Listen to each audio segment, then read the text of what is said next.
Hello everyone, welcome to target Pariksha. मैं हूं शितांशु सौरभ और आज के इस सेशन में मैं आपके साथ डिस्कस करूंगा कि अगर कोई फ्रेशर बैंकिंग सेक्टर में अपने करियर को बनाना चाहता है तो उसके पास क्या-क्या एग्जाम्स देने की अपॉर्चुनिटी होती है। बैंकिंग सेक्टर एक बहुत ही बेहतरीन सेक्टर माना जाता है किसी भी फ्रेशर के लिए, और ना केवल फ्रेशर के लिए बल्कि उन लोगों के लिए भी जो अलग-अलग डिपार्टमेंट में अलग-अलग सर्विसेज में काम करते हैं और वो अर्ली रिटायरमेंट लेते हैं एंड देन वो सिविल लाइफ में अपने करियर को भी तलाशते हैं। तो उन लोगों के लिए भी बैंकिंग सेक्टर बहुत ही बेहतरीन अपॉर्चुनिटीज प्रोवाइड करता है। तो आज के सेशन में बात होगी उन सारे एग्जाम्स के बारे में, उन सारी अपॉर्चुनिटीज के बारे में जिनको अवेल करके आप अपना करियर बैंकिंग सेक्टर में बना सकते हो। तो चलिए शुरू करते हैं इस वीडियो को। सबसे पहले तो मैं आप लोगों को ये बताना चाहूंगा कि अगर इंडिया की बात की जाए तो यहाँ पर कोई भी ग्रेजुएट किन किन परीक्षाओं को दे सकता है या किन किन एग्जाम्स में अटेम्प्ट ले सकता है अगर उसको सरकारी जॉब चाहिए। तो सबसे पहले इस पूरी लिस्ट में बात आती है यूपीएससी की, जिसको आप यूनियन पब्लिक सर्विस कमीशन के नाम से जानते हो।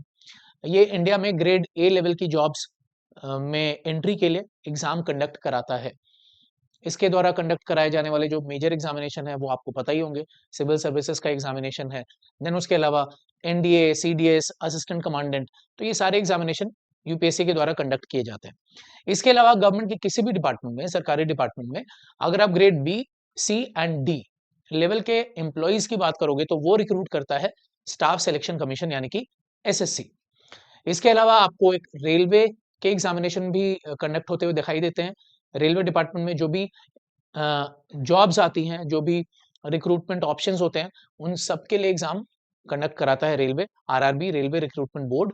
एंड देन उसके बाद one of the biggest opportunity जो प्रोवाइड करता है वो है बैंकिंग सेक्टर, जिसके बारे में आज मैं आप लोगों को वीडियो में बताऊंगा। लेकिन अभी केवल इतना ही नहीं है, इसके अलावा आप इंश्योरेंस सेक्टर में भी अपना करियर तलाश सकते हैं। देन टीचिंग सेक्टर में भी आप अपना करियर तलाश सकते हैं। Then we have various public sector units, जिसमें नवरत्न कंपनीज हैं, महारत्न कंपनीज होती हैं। इसके अलावा हमारे पास बहुत सारे स्टेट लेवल एग्जामिनेशन भी देखने को मिलते हैं। And then we have defence या आर्म फोर्सेस।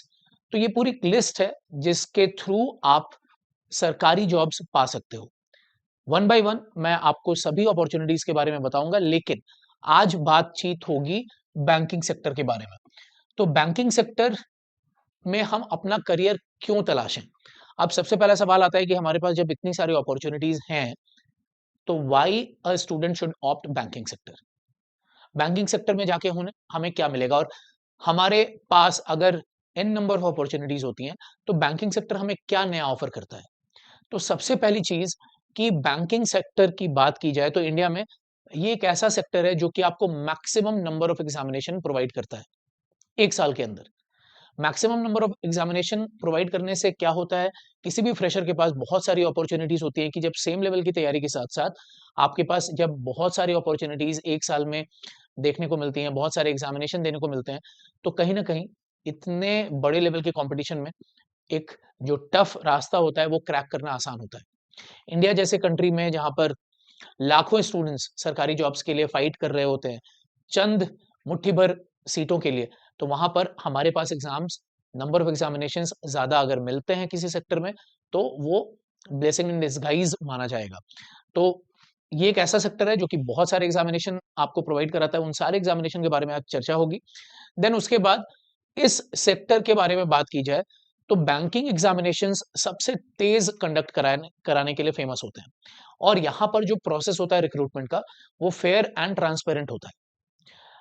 बैंकिंग सेक्टर के एग्जामिनेशन में आज तक आपको कभी भी उंगली उठते हुए नहीं दिखाई देगी। आपने एसएससी एग्जामिनेशन में विवाद को देखा है, प्रोटेस्ट होते हुए देखा है, आपने रेलवे एग्जामिनेशन को लेके प्रोटेस्ट देखा है बच्चों का। इवन जो state level public service commission के एग्जामिनेशन होते हैं, जैसे अभी बिहार पब्लिक सर्विस कमीशन के एग्जामिनेशन के अगेंस्ट बच्चे सड़क पर उतर आए थे, वहां पर भी काफी ज्यादा धांधली पाई गई थी। तो इस तरह की घटनाएं, इस तरह की न्यूज आपको बैंकिंग सेक्टर में देखने को नहीं मिलती हैं। तो सबसे बड़ी बात होती है, क्योंकि एक स्टूडेंट का अपने एग्जामिनेशन पर ट्रस्ट होना बहुत जरूरी है। आपके मन में अगर तैयारी करने के दौरान ये ख्याल आ जाए कि मैं तैयारी तो कर रहा हूं लेकिन पता नहीं जो प्रोसेस है वो फेयर या ट्रांसपेरेंट है या नहीं, तो फिर आपका तैयारी करने का मन भी नहीं करेगा और हताशा और निराशा आपके सिर पर चढ़ के बोलने लगेगी। और वहां पर फिर आप अच्छा परफॉर्म नहीं कर पाओगे और आपका टाइम, एनर्जी, आपका करियर का जो क्रूशियल पीरियड ऑफ टाइम है वो वेस्ट होता हुआ नजर आएगा। तो वो सारी बातें यहाँ पर आपको देखने को नहीं मिलती। यहाँ पर अगर आप तैयारी करते हो क्विक ड्यूरेशन के अंदर, अगर मैं आपसे बोलूं तो 6 महीने के अंदर आपका प्री, मेंस एंड इंटरव्यू, जिन एग्जामिनेशन में 3-3 लेयर के एग्जाम होते हैं, वो सारी चीजें कंप्लीट होती हुई दिखाई देंगी। इसके अलावा बैंकिंग सेक्टर इकलौता ऐसा सेक्टर है जहां पर रेगुलर एग्जाम्स कंडक्ट किए जाते हैं। ऐसा नहीं होता है कि एक साल किसी पर्टिकुलर ईयर में आपका एग्जाम कंडक्ट होता हुआ दिखाई दे और उसके 2 साल या 3 साल के बाद आपको अगला एग्जाम कंडक्ट होता हुआ दिखे। तो ऐसा भी यहाँ पर नहीं होता है। यहाँ पर कैलेंडर ऑलमोस्ट फिक्स होता है, एक आध महीने के आगे पीछे ड्यूरेशन में आपको अपने नोटिफिकेशन देखने को मिल जाएंगे। तो ये रेगुलर एग्जामिनेशन का कंडक्ट किया जाना, ये अपने आप में इस सेक्टर को बच्चों के बीच में बहुत ज्यादा पॉपुलर कर देता है।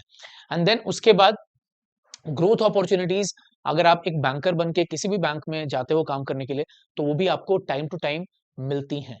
ऐसा नहीं है कि आप एक क्लर्क के तौर पर बैंक ज्वाइन करोगे तो आप जिंदगी भर क्लर्क ही रहोगे।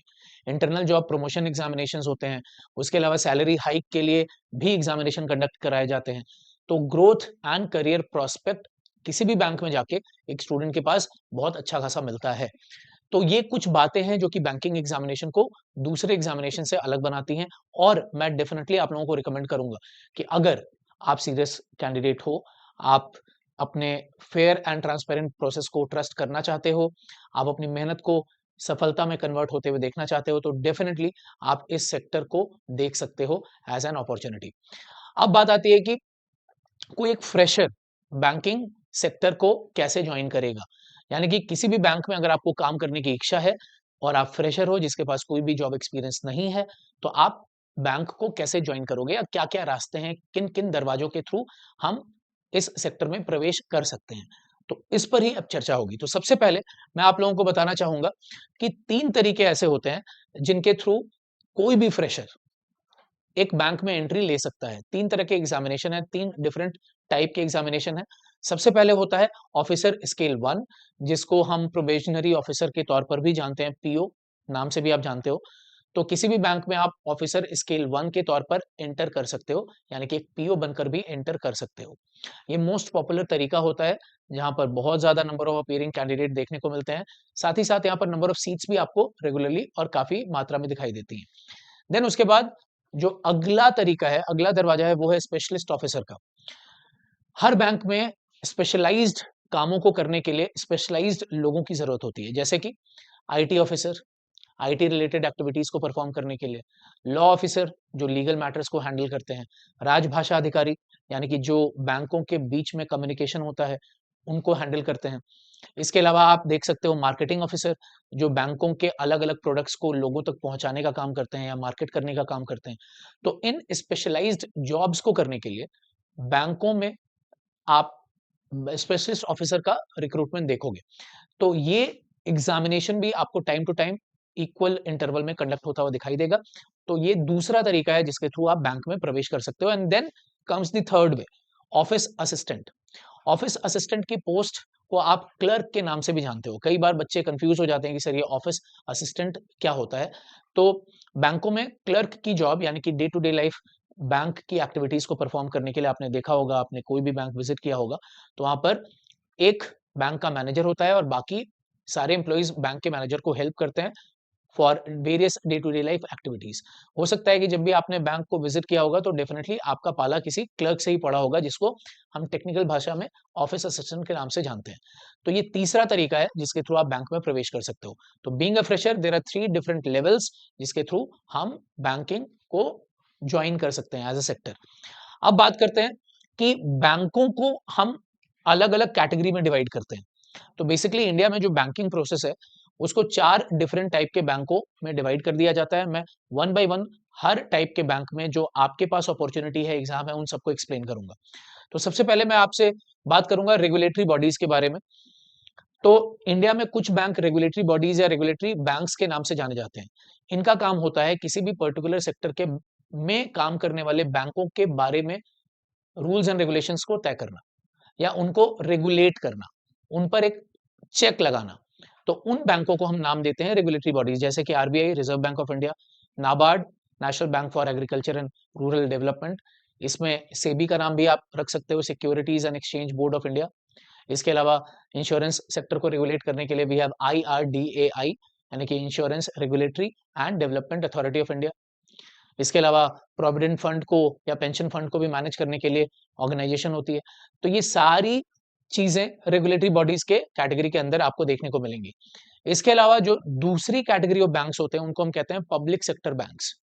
पब्लिक सेक्टर बैंक्स उन बैंकों को कहा जाता है जहां पर आप आए दिन डे टू डे लाइफ में पब्लिक डीलिंग होते हुए देखोगे। मेरा या आपका अगर पाला पड़ेगा तो किसी पब्लिक सेक्टर बैंक से ही पड़ेगा।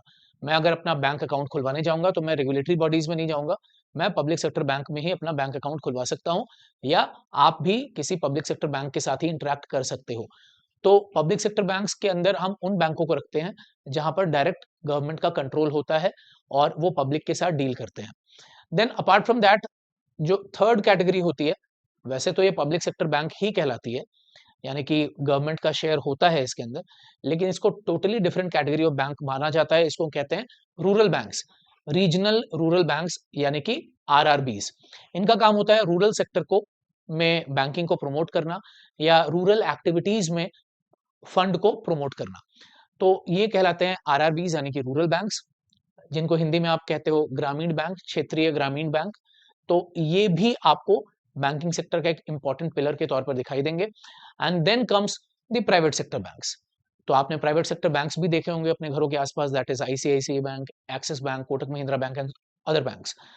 तो ये चार डिफरेंट कैटेगरी में बैंकिंग सेक्टर को हमारे देश में डिवाइड किया जाता है। इन चारों कैटेगरीज में एक फ्रेशर को एंट्री लेने का मौका मिलता है। अब वो मौका कैसे मिलता है इसके बारे में आगे बात करते हैं। सबसे पहले मैं आप लोगों को बताऊंगा कि हमारे देश में 12 पब्लिक सेक्टर बैंक है आज की डेट में। एज ऑफ नाउ नवंबर 2025 तक हमारे देश में 12 पब्लिक सेक्टर बैंक है। वो बैंक कौन कौन से हैं, सबसे पहले मैं आपको एक लिस्ट दिखा देता हूं जिससे कि आपको कभी कंफ्यूजन ना हो। स्टेट बैंक ऑफ इंडिया, इसके अलावा Punjab National Bank, Bank of Baroda, Bank of India, Bank of Maharashtra, Union Bank of India, Canara Bank, Central Bank of India, Indian Bank, Indian Overseas Bank, Punjab and Sindh Bank and then UCO Bank. तो ये 12 bank public sector bank कहलाते हैं जहां पर public dealing की जाती है day to day life basis पर। अब इन 12 बैंकों के लिए क्या क्या एग्जाम्स कंडक्ट किए जाते हैं उन पर चर्चा होगी।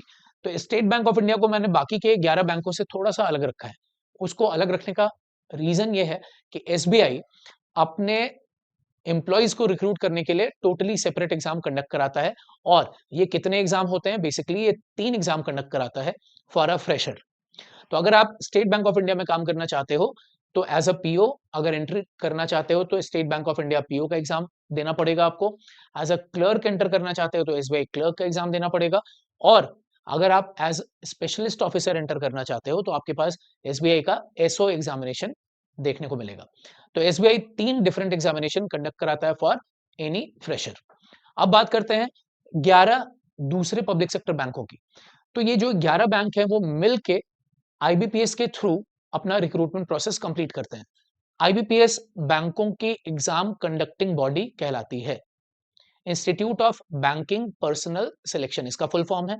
और IBPS को ये जिम्मेदारी दी गई है कि ये जितने भी 11 पब्लिक सेक्टर बैंक हैं एंड अपार्ट फ्रॉम दैट और भी अदर बैंकिंग एग्जामिनेशन को आप अच्छी तरीके से कंप्लीट करो, कंडक्ट कराओ।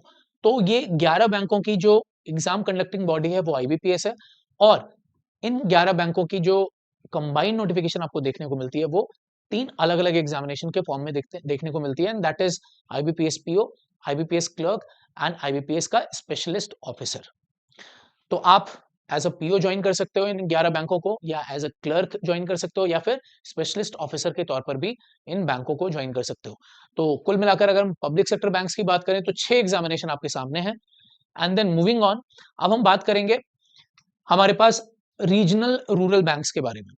तो देखो, रीजनल रूरल बैंक्स जो ग्रामीण एरिया में काम करते हैं, और इन बैंकों का बेसिक मोटिव होता है कृषि को प्रमोट करना, फार्मर्स को सपोर्ट करना, या ग्रामीण क्षेत्रों में जिनके पास बैंक अकाउंट नहीं है वहां तक बैंकिंग सर्विसेज को पहुंचाना। कई बार आपने सुना होगा कि रूरल एरियाज में लोग साहूकारों से कर्जा लेते हैं हायर इंटरेस्ट रेट पे, क्योंकि उनके पास रिक्वायर्ड पेपर्स या डॉक्यूमेंट नहीं होते। तो वो बैंकों में अपना खाता खुलवाने से भी डरते हैं। तो जनरली आरआरबीज को ये टारगेट दिया गया कि बैंकिंग सेक्टर को पेनिट्रेट करिए in rural areas as well, so that हम पूरी तरह से कंट्री में इकोनॉमिक फ्लो को मेंटेन कर पाए। तो अब रीजनल रूरल बैंक्स की अगर हम बात करते हैं तो टिल मई 2025 तक हमारे देश में 28 आरआरबीज आज के डेट में ऑपरेट करते हुए आपको दिखाई देंगे। पहले ये नंबर बहुत ज्यादा था, अभी इससे पहले 43 आरआरबीज ऑपरेट करते थे, लेकिन अब कंसोलिडेट कर दिया गया है one state and one RRB के पॉइंट ऑफ व्यू से, मोटिव के साथ कि हर स्टेट में आपको एक आरआरबी दिखाई दे। तो आज की डेट में अभी आपके पास 28 आरआरबीज इंडिया में ऑपरेट करते हुए दिखाई देंगे। इन 28 आरआरबीज में एंट्री के लिए 2 एग्जाम कंडक्ट किए जाते हैं। वो सारे 28 आरआरबी मिल के अपना कॉमन एंट्रेंस एग्जाम कंडक्ट कराते हैं। वो भी आईबीपीएस को ही उन्होंने जिम्मेदारी दी है। तो आईबीपीएस आरआरबी पीओ का एग्जाम कंडक्ट कराता है, जिसके थ्रू आप रीजनल रूरल बैंक्स में एज अ पीओ काम कर सकते हैं, and then as a clerk काम करने के लिए वो आईबीपीएस का आरआरबी क्लर्क एग्जामिनेशन कंडक्ट करवाता है हर साल। तो ये 2 एग्जामिनेशन रीजनल रूरल बैंक्स में आपकी एंट्री को इंश्योर करते हैं। देन कम्स रेगुलेटरी बॉडीज, जिनके बारे में मैंने अभी आपको सेशन में शुरू में बताया था। रेगुलेटरी बॉडीज का काम होता है अलग अलग सेगमेंट में, अलग अलग डोमेन में जितने भी बैंक ऑपरेट कर रहे हैं उनको रेगुलेट करना, उनके रूल्स एंड रेगुलेशन बनाना, उनके लिए लॉज इंश्योर करना, उनको टाइम टू टाइम चेक करते रहना, उनकी पॉलिसीज को चेक करना। तो उन रेगुलेटरी बॉडीज की अगर हम बात करें तो हमारे पास रेगुलेटरी बॉडीज में भी एज अ फ्रेशर एंटर करने का मौका होता है। तो कौन कौन सी वो रेगुलेटरी बॉडीज हैं, उनके एग्जाम्स कौन कौन से हैं, पहले इसको देख लेते हैं। तो अगर मैं रेगुलेटरी बॉडीज की बात करूं तो ये 5 रेगुलेटरी बॉडीज आपको एग्जाम कंडक्ट कराते हुए दिखाई देंगी, जिसमें एक फ्रेशर अटेम्प्ट ले सकता है। सबसे पहले आरबीआई यानी कि रिजर्व बैंक ऑफ इंडिया, ये बाकी के जितने भी पब्लिक सेक्टर बैंक्स हैं या रूरल बैंक्स हैं या बैंकिंग सेक्टर में काम करने वाले जितने भी बैंक्स हैं उन सबको रेगुलेट करती है, उनको चेक करती है। तो आरबीआई, देन उसके बाद SEBI, securities and exchange board of India, ये म्यूचुअल फंड या शेयर्स के मार्केट को कंट्रोल करती है। देन एग्रीकल्चर सेगमेंट को या पोर्शन को कंट्रोल करने के लिए National Bank for Agriculture and Rural Development, NABARD, आपको दिखाई देता है। Then Pension Fund Regulatory and Development Authority, PFRDA, ये आपको देखने को मिलेगा। देन इंश्योरेंस सेगमेंट को रेगुलेट करने के लिए आईआरडीएआई यानी कि Insurance Regulatory and Development Authority of India. ये आप लोगों को 5 रेगुलेटरी बॉडीज दिखाई देंगे। अब इन रेगुलेटरी बॉडीज में भी एक फ्रेशर एंटर कर सकता है। अगर मैं शुरू करूं आरबीआई के साथ, तो आरबीआई आपको 2 मौके देता है एंटर करने के लिए। आरबीआई ग्रेड बी ऑफिसर के तौर पर, यानी कि आप असिस्टेंट मैनेजर वाली पोस्ट यहां पर ले सकते हो अगर आप इस एग्जामिनेशन को क्वालिफाई करते हो। एंड देन उसके बाद आरबीआई में as a clerk, as a assistant भी आपको एंटर करने का मौका मिलता है। तो 2 तरीके हैं for a fresher, RBI grade B officer and then RBI assistant. इसके अलावा अगर मैं सेबी की बात करूं तो सेबी आपको केवल एक तरीका देता है जिससे आप सेबी में एंटर कर सकते हो, and that is SEBI grade A officer. Grade A officers को वहां पर असिस्टेंट मैनेजर्स भी कहा जाता है, और आप एक प्रमोशन लेने के बाद वहां पर मैनेजर बन जाते हो। तो सेबी ग्रेड ए ऑफिसर एक सिंगल इकलौता एग्जाम है जहां से आप सेबी में एंटर कर सकते हो। इसके बाद अगर हम बात करें नाबार्ड में, तो नाबार्ड में 2 तरीके हैं एंटर करने के, NABARD grade A officer and NABARD grade B. अब grade A and grade B में फर्क क्या है? यहां पर एज अ क्लर्क एंट्री नहीं हो रही है आपकी।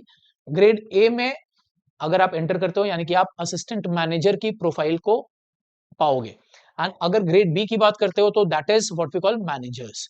तो नाबार्ड ग्रेड ए का मतलब होता है assistant manager, and NABARD grade B का मतलब होता है एज अ मैनेजर, यानी कि ये ग्रेड बी वाली जो पोस्ट होती है वो एक पोस्ट सीनियर होती है as compare to grade A.